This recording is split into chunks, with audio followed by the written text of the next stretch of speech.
ಅಶ್ವಿನಿ ಇನ್ನೂ ಬರಲೇ ಇಲ್ಲ ಎಂತ. ಅಷ್ಟು ದೂರದಿಂದ ಬಂದು ಇನ್ನೊಂಚೂರು ಮಾತಾಡ್ಕೊಂಡಾರು ಹೋಗ್ತಿದ್ದೆ. ಹಾ, ಹೇಳಿನೇ ಅಲ್ಲೇ ಕಾಪಿಗೆ ಅಂತದ್ದು ಸರಿ ಮಾಡ್ತಿರ್ಬೇಕು. ಅಲ್ಲೇ ನಮ್ಮನೇಲಿ ಪದ್ಮ ಅಂತ ತಿಂಡಿ ಅಂತದಾರು ಮಾಡ್ತೀನಿ ಅಂತ ಏನು ಮಾಡಕ್ ಹಾಕುತ್ತಾ ಈ ಅಶ್ವಿನಿನು ಅಲ್ಲೇ ಅಂತ ಮಾಡ್ತಾ ಇದೆಯೇನು? ಬೇಡ ಮಾವ, ನಂಗೆ ಎಂತ ತಿಂಡಿ ಬೇಡ, ಕಾಪಿ ಬೇಡ, ಎಂತ ಬೇಡ. ಅಶ್ವಿನಿ ಹತ್ರ ಒಂಚೂರು ಮಾತಾಡ್ಕೊ ಹೋಗ್ತಿದ್ದೆ. ಅಲ್ಲ ಹೋಗ್ಬೋದು, ಅಷ್ಟು ದೂರದಿಂದ ಬಂದಿರೆ ಅಂತ ಹೋಗೋದ? ಇವತ್ತು ನೀನು ಉಳ್ದು ಬೇಕಾದ್ರೆ ನಾಳೆ ಹೋಗ್ಬೋದ? ಬತ್ತ ತಡೀರಿ. ಮನೇಲೆಲ್ಲ ಆರಾಮದಾರ? ಅಮ್ಮ ಆರಾಮದಾರ? ತಂಗಿ ಬಂದಿದ್ರ ಮನೆ ಕಡೆ? ಎಲ್ಲ ಆರಾಮದಾರ, ನಾನೊಬ್ಬ ಆರಾಮಿಲ್ಲ ಅಷ್ಟೇ.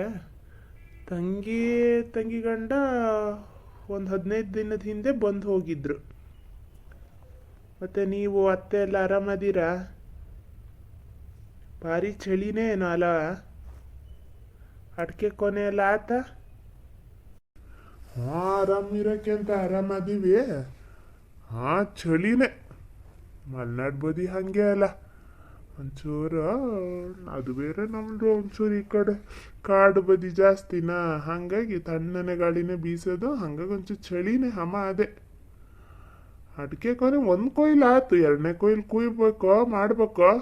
ಅದು ಮತ್ತೀಗ ಈ ಸಲ ಭಾರಿ ಫಸಲು ಕಮ್ಮಿ, ಎಂತಿಲ್ಲ ಅಡಿಕೆನೆ ಎಂತಿಲ್ಲ. ತೋಟಕ್ಕೆ ಹೋದ್ರೆ ಹೊಟ್ಟೆಲ್ಲ ಉರಿತದೆ. ಹಂಗಾಗಿ ಈಗ ಮತ್ತೆ 2, 3 ಅಂತ 3, 4 ಕೊಯ್ಲೆಲ್ಲ ಮಾಡೋಕ್ಕಾಗಲ್ಲ ಅನ್ನೋಕ್ಕಷ್ಟು ಇಲ್ಲೂ ಇಲ್ಲ ಫಸ್ಲು. ಸುಮ್ಮನೆ ಕೆಲಸದವರಿಗೆ ತಿನ್ನಕ್ಕೆ ಕೊಡೋದೆ ಅಂತ ದುಡ್ಡು ದಂಡಕ್ಕಂತ ಈ ಸಲ 2ನೇದು 3ನೇದು ಕೊಯ್ಲು ಒಟ್ಟಿಗೆ ಸೇರ್ ಮಾಡೋಣ ಅನ್ಕೊಂಡಿವಿ. ಹಾಗಾಗಿ ಒಂಚೂರು ಈ ಡಿಸೆಂಬರ್ ಕೊನೆಯಲ್ಲಿ ಇಲ್ಲ ಜನವರಿಲಿ ಮಾಡೋಣ ಅಂತ ಅನ್ಕೊಂಡಿವಿ. ಓ ಹೌದಾ? ನನ್ನ ಫ್ರೆಂಡ್ ಒಬ್ಬ ಈ ಕಡೆ ಊರ್ ಬದಿಯೇ ಒಬ್ಬ ನನ್ನ ಫ್ರೆಂಡ್ ಅದಾನ, ಅವನು ಹೇಳ್ತಿದ್ದ ಈ ಸಲ ಮಾತ್ರ ಎಂತ ಅಡಿಕೆನೇ ಇಲ್ಲ ಮಾರಾಯ ಅಂತ. ನೀವು ಗದ್ದೆ ಮಾಡಲೇನೋ ಅಲ್ಲ? ಗದ್ದೆ ಇಲ್ಲ ನಮ್ದು. ಇರೋ ಗದ್ದಿಗೆಲ್ಲ ತೋಟ ಕೂರ್ಸಿದ, ಹಂಗ ಗದ್ದೆ ಇಲ್ಲ. ಅಶ್ವಿನಿ ನೋಡು, ಅಷ್ಟು ಘನಾಗಿ ಮಾತಾಡ್ತಾ ಇದ್ದಾನೆ ಮನ್ಸ. ಹಂಗಾರೆ ಎಂತಕ್ಕೆ ಹಿಂಗೆ ಮಾಡ್ತೀಯ? ಹಂಗಾರೆ ಒಂಚೂರು ಹೋಗಿ ಮಾತಾಡಬಾರ್ದಾನೆ? ನಿನ್ನ ದಮ್ಮಯ್ಯ ಅಂತೀನಿ, ಹೋಗೇ ಮರೆತಿ. ಒಂದೇ ಒಂದು ಕಾವಲಿ ಬೋಂಡ ಕರಿತೀನಿ ತಡಿ. ನೀ ಎಂತ ಇಲ್ಲಿ ಮಾಡೋದು ಬೇಡ, ಹೋಗಿ ಅಲ್ಲಿ ನೀ ಮಾಡೋದು ಬೇಡ ಅನ್ನಕ್ಕೆ ನೀ ಅಂತ ಮಾಡ್ತಾನೆ ಇಲ್ಲ ಬಿಡು. ಇಲ್ಲೇ ಮೊಬೈಲ್ ಒತ್ತಾ ನೋಡ್ತಾ ನಿಂತೀಯ. ಅಮ್ಮ ತಾಯಿ ದೊಡ್ಡ ನಮಸ್ಕಾರ ನಿಂಗೆ. ನಿನ್ನ ಮಾತು ನಂಬಿ ನಂಬಿ ನಂಬಿ ನೀನು ಹೇಳ್ದಂಗೆ ಕೇಳಿ ಕೇಳಿ ಕೇಳಿ ನನ್ನ ಜೀವನ ಇಲ್ಲಿ ತನಕ ತಂದು ಇಳಿಸ್ಕೊಂಡೀನಿ. ಈಗ ಮತ್ತೆ ಅದನ್ನೇ ಹೇಳ್ತಾ ಇರಬೇಡ ನೀನು. ಅವನು ಇಲ್ಲಿ ಬಂದಾಗ ಘನಾಗೆ ಮಾತಾಡೋದು, ಅಲ್ಲಿ ಹೋದಾಗ ನಾಟಕ ಶುರು ಮಾಡೋದು ಅವನು. ಮುಚ್ಚೆ ಸಾಕು. ತಾಯಿ ಅದಳು ಹಂಗಾರೆ ಒಂದು ಮಾತು ಹೇಳೋದು ಅಧಿಕಾರ ಇರಲ್ಲನೇ? ಏನೇ ನೀನು ಹಾಳಿಗೆ ಹೇಳಿನ ಹಂಗಾರೆ? ಸುಮ್ಮನೆ ನಂಗೆ ಸಿಟ್ಟು ಹತ್ತಿಸ್ಬೇಡ. ಅಷ್ಟು ದೂರದಿಂದ ಬಂದಾನೆ, ಹೋಗಿ ಒಂಚೂರು ಮಾತಾಡ. ಅಲ್ಲ ಬೇರೆ ಅಂತ ಬೇಡ. ಈಗ ಇವ್ರ ಮನೆ ಮನ್ಸರು ಬಂದರೆ ಮಾತಾಡಲ್ಲ ನೀನು? ಹಾಗೆ ಹೋಗಿ ಮಾತಾಡ್ಸ್ಕೊ ಬಾ ಒಳಗೆ. ಊರು ಮನೆ ಮನ್ಸರು ಬಂದರೆ ಮಾತಾಡ್ತೀನಿ, ನನ್ನ ಶತ್ರು ಬಂದಿರೋದು, ನಾನು ಮಾತಾಡಲ್ಲ. ಏನಾರು ಮಾಡ್ಕೊಂಡು ಸಾಯಿ. ನಿಂಗೆ ಯಾರು ಬುದ್ಧಿ ಹೇಳ್ತಾರೆ ಹೇಳ? ನಿಂಗೆ ನಿನ್ನ ಅಪ್ಪನೇ ಸರಿ. ಅಲ್ಲ ಇವ್ರೇ ರೀ, ಒಂಚೂರು ಇಲ್ಲಿ ಬನ್ನಿ. ಇಲ್ಲೇ ಒಂಚೂರು ಸಿಕ್ತಿಲ್ಲ ಮರ್ರ, ಕೈಯೇ ಎಡ್ಕಲ್ಲ, ಒಂಚೂರು ತಕ್ಕೊಡಿ. ಎಂತ ಮರೆತಿ, ಇಲ್ಲೊಂದು ಗಳಿಗೆ ಮಾತಾಡ್ತಾ ನಿಲ್ಲಂಗಿಲ್ಲ, ನಿಂದೊಂದು ಕೂಗ್ ಹಾಕಾತು. ತಡೀರಿ ಬಂದೆ. ಎಂತಕ್ಕ ಕೂಗ್ತಾ ಅದೇ ಮರ್ರ, ಇದೊಂದು ಹೆಂಗ್ಸ. ಹಾ ನಿಧಾನ ಹೋಗ್ಬನ್ನಿ, ಪರವಾಗಿಲ್ಲ. ಎಂತದೇ ಮರೆತಿ, ಅಲ್ಲಿ ಬಂದಾರ ಮುನ್ಸ ಬಂದು ಕೂತಾರೆ. ಅವಾಗಿಂದ ಅಶ್ವಿನಿ ಅಂತ ಕರೀತಾ ಇದ್ದಾರೆ. ಹಂಗಾರೆ ನಿಂಗೊಂಚು ನಿನ್ನ ಮಗಳನ್ನ ಹೊರಗಡೆ ಕಳ್ಸೋಕ್ಕಾಗಲ್ಲನೆ, ಮಾತಾಡಕ್ಕೆ ಹೇಳೋಕ್ಕಾಗಲ್ಲನೆ. ಅದೇನು ಶೀಲ ಕಲ್ಸಿಟ್ಯೋ ಏನೋ. ನನ್ನೊಂದು ಜೀವ ತಿನ್ನಿ ನೀವು ಅಪ್ಪ ಮಗಳು ಸೇರಿಕೊಂಡು.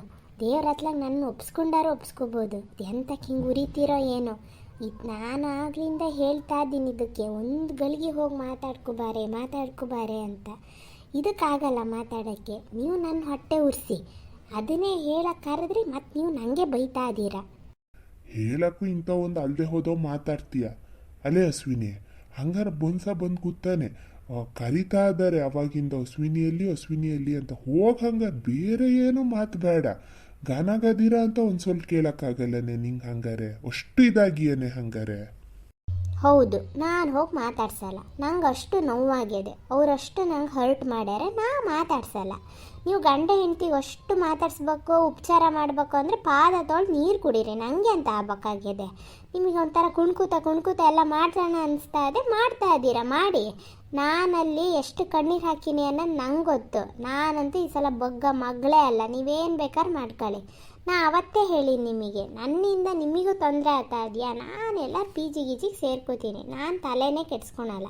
ಯಾವನೋ ಬಂದಾನೆ ಅಂತ ನಾನು ಹೋಗಿ ಮಾತಾಡ್ಸ್ಬೇಕಂತೆ. ಸುಮ್ಮನೆ ಸಿಟ್ಟತ್ತಿಸ್ಬೇಡಿ ಅಪ್ಪ ನೀವು. ನೀನು ಗಂಟ್ಲು ಈಚೆ ಸಾಯಿಸಬಿಡ್ತೀನಿ ನಿನ್ನ ಹಂಗಾರೆ. ಹಂಗಾರೆ ಒಂದು ಸಂಬಂಧಕ್ಕೆ ಹಂಗಾರೆ ಬೆಲೆ ಇಲ್ಲನೇ ನಿನಗೆ. ನೀನು ಕಟ್ಕೊಂಡಿರೋ ಗಂಡ ಕಣೆ ಅವನು. ನಿನ್ನ ಅದೇನಂತ ನಮ್ಮ ಹೊಟ್ಟೆಲಿ ಹುಟ್ಟಿ ಈ ಥರ ಹೊಟ್ಟೆ ಉಡಿಸ್ತಾ ಇದೆಯೇ ಏನೋ. ಆ ಥರ ಗಂಡಸಾದವನು ಯಾವನಾರು ಬಂದು ಅಲ್ಲ ಬಿಟ್ಟು ಅವನಿಗೇನು ಕಮ್ಮಿ ಆಗಿದೆ? ಏನು ಕಮ್ಮಿ ಆಗಿದೆ ಅವನಿಗೆ? ಕೈಯಲ್ಲಿ ಗೌರ್ಮೆಂಟ್ ನೌಕರಿ ಅದೇ, ಬೇಕಾದಷ್ಟು ಅಪ್ಪ ಮಾಡಿಟ್ಟಾನ ಆಸ್ತಿ. ಒಬ್ಬನೇ ಮಗಳಿಗೂ ಮದುವೆ ಮಾಡಿ ಕೊಟ್ಟಾಗಿದೆ, ಏನು ಸಮಸ್ಯೆ ಇಲ್ಲ. ತಾಯಿ ಮಗ ಇಬ್ಬರೇ ಇರೋದು, ನೀನೇ ಬೇಕು ಅಂತಾನೇನೆ ಅವನಿಗೆ. ಇನ್ಯಾರು ಗಂಡಸಾಗಿದ್ರೆ ಇಷ್ಟೊತ್ತಿಗೆ ಬೇರೆ ಮದುವೆ ಮಾಡ್ಕೊಂಡು ಆರಾಮಾಗಿ ಜೂಮ್ ಅಂತ ಇರೋರು. ಇವನಾಗಿದ್ಕೆ ಅಲ್ಲನೇ ಆ ನಾಡಿಂದ ಈ ನಾಡಿಗೆ ಅಶ್ವಿನಿ ಅಂತ ಬರ್ತಾನೆ. ಆದರೂ ನಿಂಗೊಂದು ಬುದ್ಧಿ ಪಾಸೆ ಇಲ್ಲಲ್ಲ, ನಾನು ಏನು ಗತಿ ಸಾಯ್ಲಿ ಅಂತ. ನೀನು ಏನು ಮಾತಾಡಿದ್ರು ಅಷ್ಟೇ, ನಾನೇನು ಬಗ್ಗಳಲ್ಲ ಜಗ್ಗಳಲ್ಲ. ಆಗಲಿ ಅವನ ಮದುವೆ, ಡೈವರ್ಸ್ ಕೊಡೋಣ ಅಂತಲೇ ಹೇಳ್ತಿರೋದು. ಅವನೇ ಬೇಡ ಅಂತ ಕುಣಿತಿರೋದು. ನನಗೆ ಅಂತಕ್ಕೆ ಬೈತೀಯ ನೀನು? ನೀನೇ ಬೇಕಾದ್ರೆ ಅವನಿಗೆ ಇನ್ನೊಂದು ಹುಡುಗಿನ ಹುಡುಕಿ ಮದುವೆ ಮಾಡಿಸೋ. ನನಗೆ ಏನಾಗಿದೆ? ಪೆಪ್ರಾಗಿ ತಿರ್ಗಿಸ್ತೀನಿ ಈಗ. ಏನದ ಅಶ್ವಿನಿ, ನಾಲ್ಗೆ ಅದೇ ಅಂತ ಅಷ್ಟುದಕ್ಕೆ ಮಾತಾಡ್ತಾ ಇದೀಯ ಅಲ್ಲ? ನಿಂಗೆ ತಾಯಿ ಕೊಟ್ಟು ಸಲಿಗೆ ಹೆಚ್ಚಾಗಿದೆ, ಹಾಗಾಗಿ. ತಾಯಿ ಕೊಟ್ಟು ಸಲಿಗೆ ಅಲ್ಲ ಅಪ್ಪ. ಇಷ್ಟು ದಿನ ನೀವು ಹೇಳಿದೆಲ್ಲ ಕೇಳ್ಕೊಂಡು ಹ್ಞೂ ಅಂತ ಮಂಡೆ ಅಲ್ಲಾಡ್ಸಿದ್ನಲ್ಲ, ಅದು ಮಾಡಿದ ತಪ್ಪು ನಾನು. ಇನ್ನು ಮಾಡ್ತೀನಿ ನೋಡಿ, ನನಗೇನು ಸರಿ ಅನಿಸ್ತದೋ ಅದೇ ಮಾಡೋದು. ನಾ ಹೋಗಲ್ಲ ಅಂದರೆ ಹೋಗಲ್ಲ, ನೀವು ಎಂಥದಾರು ಮಾಡ್ಕೊಳ್ಳಿ, ನಾನು ಹೋಗಿ ಮಾತು ಆಡಿಸಲ್ಲ. ಏನು ಗತಿ ಸಾಯೋದಂತ. ಓ ಪುಣ್ಯಾತ್ಮ, ನೀವು ಹೋಗಿ. ನಾನೊಂದು ಲೋಟ ಕಾಫಿ ಒಂಚೂರು ಬೋಂಡ ಮಾಡೋಣ ಅಂತ ಇಲ್ಲಿ ಈರುಳ್ಳಿ ಹೆಚ್ಚಾಗಿ ಸರಿ ಮಾಡಿಕೊಂಡೆ, ತಂದು ಕೊಡ್ತೀನಿ. ನೋಡೋಣ ಎಂಥದ್ದು ಒಂದು ಮಾಡೋಣ. ಹೋಗಿ, ಆ ಪುಣ್ಯಾತ್ಮ ಬಂದು ಕೂತಾರ ಪಾಪ, ಊರಿಂದ ಈ ಊರಿಗೆ ಹೋಗಿ ಮಾತಾಡಿಸಿ. ನೀನಿಲ್ಲಿ ಬಡಿವಾರ ಮಾಡ್ದೆ ನಿಂತ್ಕೋಬೇಡ, ಬೇಗ ತಂದು ಅಲ್ಲಿ ಕೊಡೋರಿಗೆ. ಹ್ಞೂ ಮರ್ರ, ಸರಿ.